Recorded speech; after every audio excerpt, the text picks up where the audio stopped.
Kilalanin natin ang baseball player na mula sa Davao Region na naging produkto ng grassroots program sa Mindanao para makalahok sa prestihiyosong Babe Ruth League Philippines. May ulat si Bernadette Tinoy.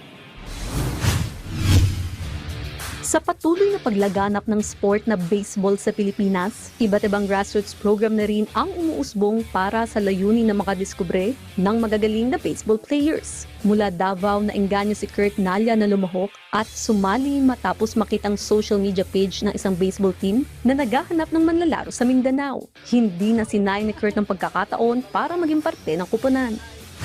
Birang-bira lang po ang mabigyan po ng opportunity sa Mindanao, lalo na po sa Mindanao na upang makapaglaro po dito sa Manila.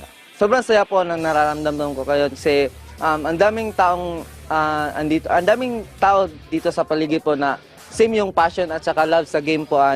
Especially po sobrang saya kasi kasama ko yung mga kababayan ko po. Hindi na bago ang pagsali ni Kurt sa mga baseball tournament dahil nakapaglaro na rin siya sa 2025 palarong pambansa na idinao sa Ilocos Norte. Ngayong taon naman bahagi si Kurt ng Moralia Dogs bilang pitcher, catcher at shortstop na lumahok sa ikalawang edisyon ng Babe Ruth League Philippines, isa sa top baseball competition sa bansa. Sa panayam ng PTV Sports, ibinahagi ng Davaoenyo ang kanyang pangarap na maging professional baseball player.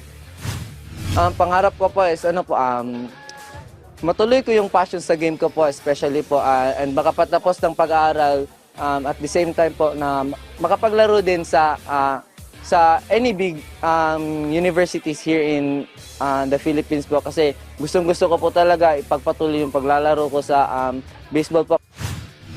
Bernadette Tinoy para sa Atletang Pilipino, para sa Bagong Pilipinas.